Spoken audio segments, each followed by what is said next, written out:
back to the land of the Lincoln. It is raining. I just got off work. I got off work early, took a couple hours of vacation, so I could try and get the transmission back in this and flywheel clutch, get it all kind of put back together, and maybe get the exhaust on it. We'll see how far we get, and maybe I haven't even talked to Kevin about it. The weather's questionable. Test and tune Sunday. I assume they're still having it. But I might see if Kevin has any interest in tugging this thing up there. If he doesn't, it's no big deal.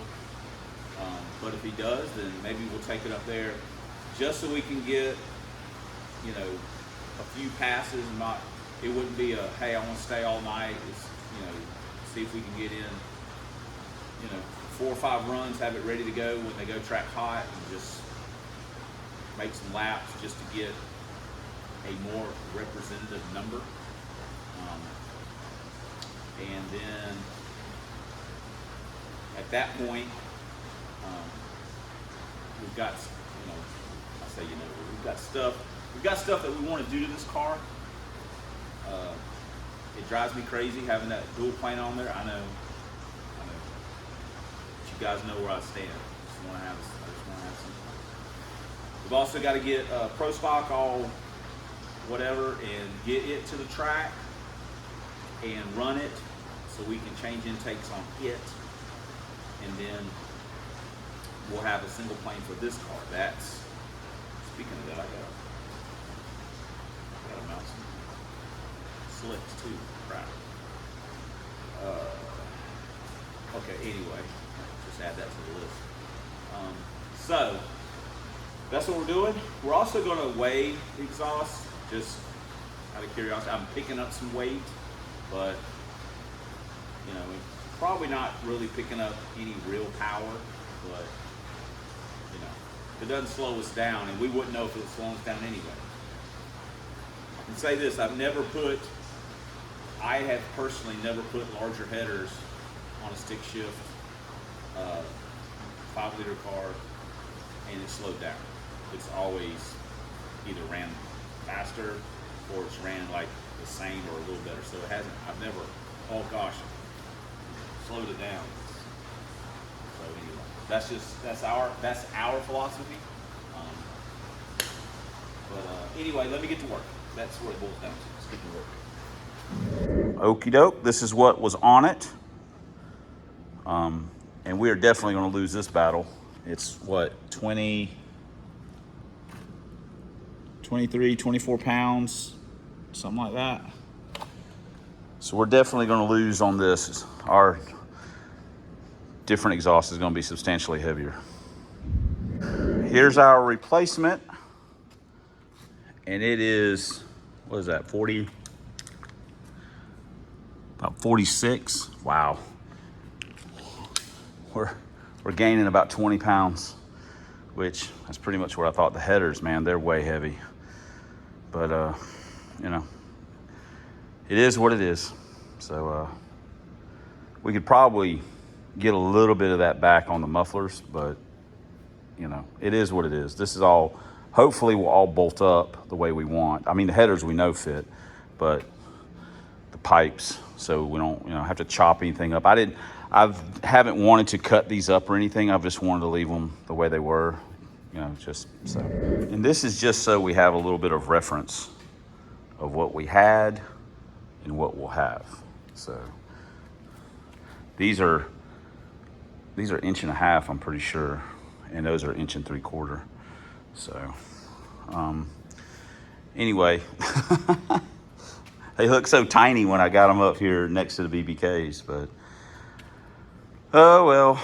Let's see if we can, let's get the transmission in first, then we'll worry about the rest of it.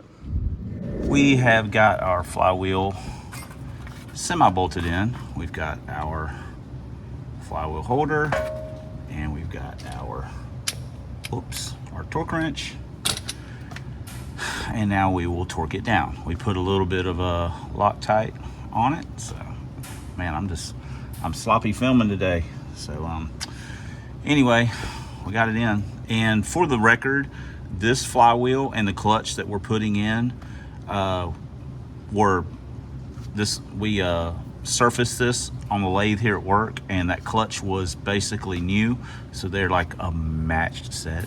So anyway, we are moving forward. It's my serious voice, guys. Let's get serious about this. Torque down, ready for the clutch. And when I said ready for a clutch, I really meant ready for a brake parts clean. So we shot it, also shot the pressure plate. So we're also pooing it, got our poo on. So let's throw this monkey up in here. Okay, like everything else that I ever try and do, it always turns into some small version of a disaster. We had one pressure plate bolt hole that was a little ginked. So we had to get the tap out. It's 8mm by 1.25. We tapped her, she's good to go. On a side note, if you ever do the SN transmission deal, don't throw your input away. It makes a much better clutch alignment tool than the plastic pieces of crap that they give you. This thing is great. You can get a good grip on it. You can do whatever you want with it. It's also good when you're, just in case you happen to be messing around, you know, with the bell housing and stuff on, it can go all the way in. So it's pretty cool. A lot of times I forget to grab one and use the plastic one because I'm a moron, but not this time. Anyway, we finished tightening that. We'll pull it back out and put a little thread locker on it, be good to go. Got the bell housing bolted on. We've got the passenger header kind of snaked in. We managed to drop the starter out and tear one of the cables out of it, so we got to fix that, or a connector, so we got to fix that. Now we'll just put the clutch cable in. We'll put the other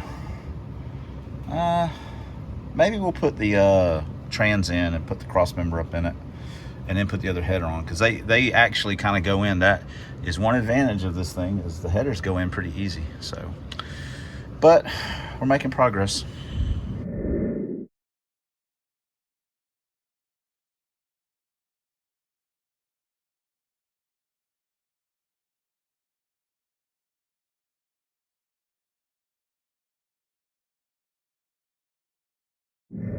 All right, sorry about the time lapse. Okay, this is typically, a lot of times you'll get right here, we're putting it in, and it won't go in. So you push the clutch in, hold on, and it'll slide the rest of the way in. We've got a piece of pipe inside. I'll show you that real quick. Piece of pipe, 2x4. I mean, if you're by yourself, if you got a friend, it's easy. You just say, hey man, can you push the clutch in? So, or if you can try and do it under the car. For me, it's just easier doing it out of the car. Let it back out. You don't ever want to try and pull that gap. You don't ever want to try and tighten it. That's bad. It'll go in. It's just the clutch disc has got it a little. It just needs to. The clutch disc just needs to move just a little bit. So, push in the clutch, transmission will slide right in. I had to take it back out, or not. Yeah, basically, I had to take it back out and give the splines a little turn. Sometimes they won't quite be lined up, and I gave it a little turn, and it went in, you know, to that 1/4 inch, 1/2 inch, whatever, and then push the clutch in, boom, rest of the way in. So that's kind of the easy way to do it by yourself, at least for me. I'm sure someone's got a better idea, but that's that's how I've always done it. So anyway, so now we'll tighten the bolts up, and we'll put the cross member in it. And then we'll start bolting the headers and stuff up. Then we'll probably do the clutch cable first and then bolt the headers and stuff up. So making progress though. we have got the transmission in. We've got the cross member on. We've got the bolts for the mount, and the Lincoln has this crazy, had all this crazy rubber insulation stuff. We just made it basically solid. Found some bolts, nuts. So we'll have that, and we got a urethane. It's probably Summit brand, I'm pretty sure. And then we'll get that bolted in, and then maybe, you know, do our clutch adjustment, kind of. We're gonna have to probably do the, well, no, we can leave shifter alone, I think. So anyway, all right, let me keep on keeping on. One on. Yeah, we got generous for that RTV. You know how we like the red stuff, so. We got one all bolted up, so move to the other side, I suppose. Driver's side is on.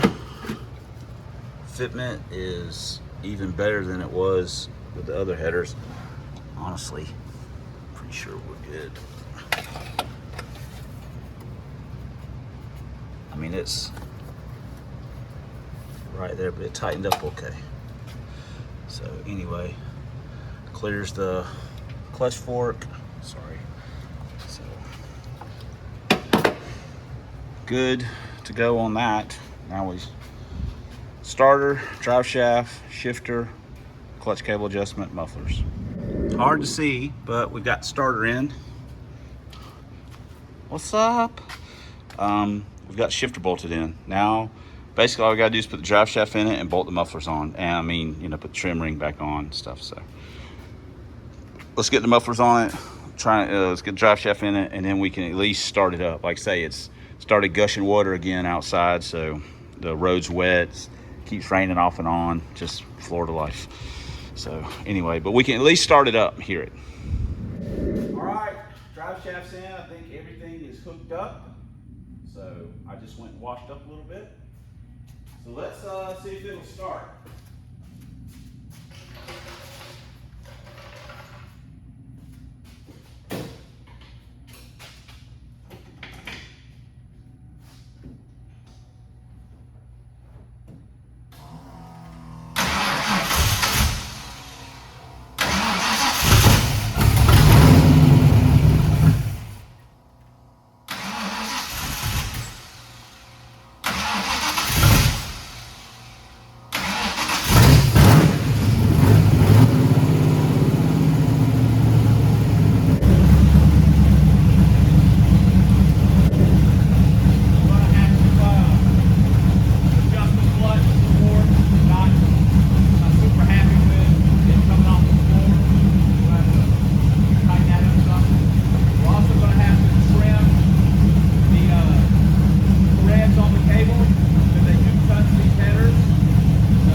Holy smoke.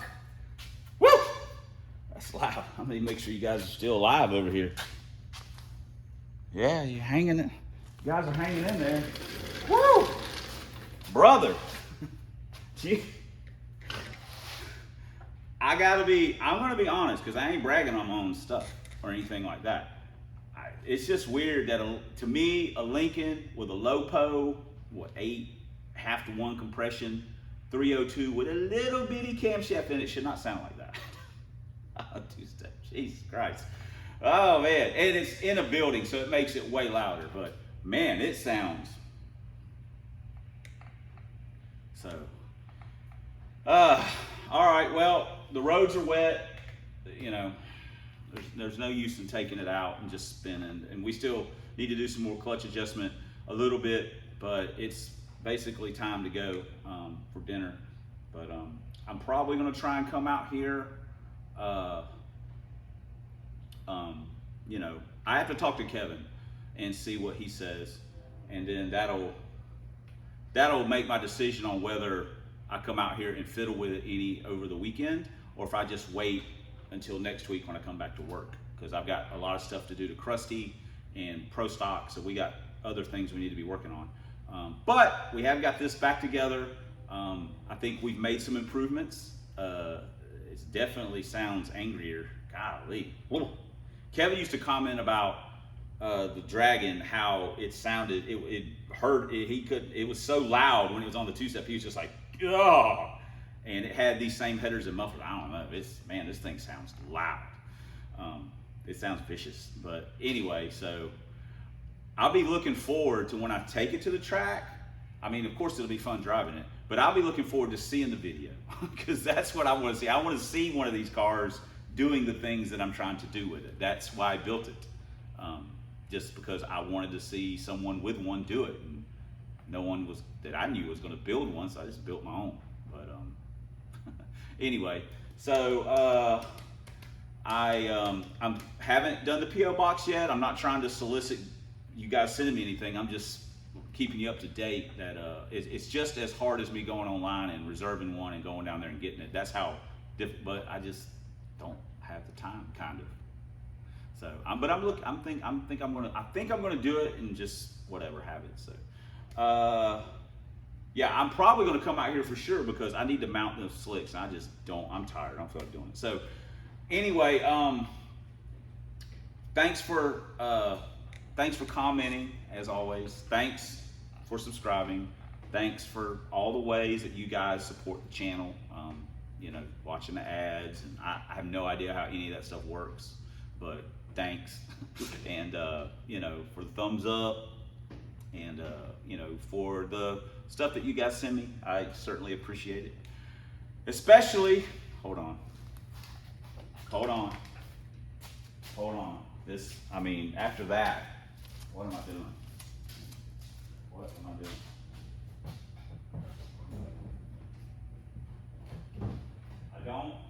I don't know where our glasses are.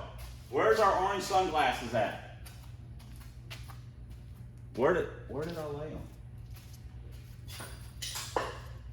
Aha! Especially, thanks for watching.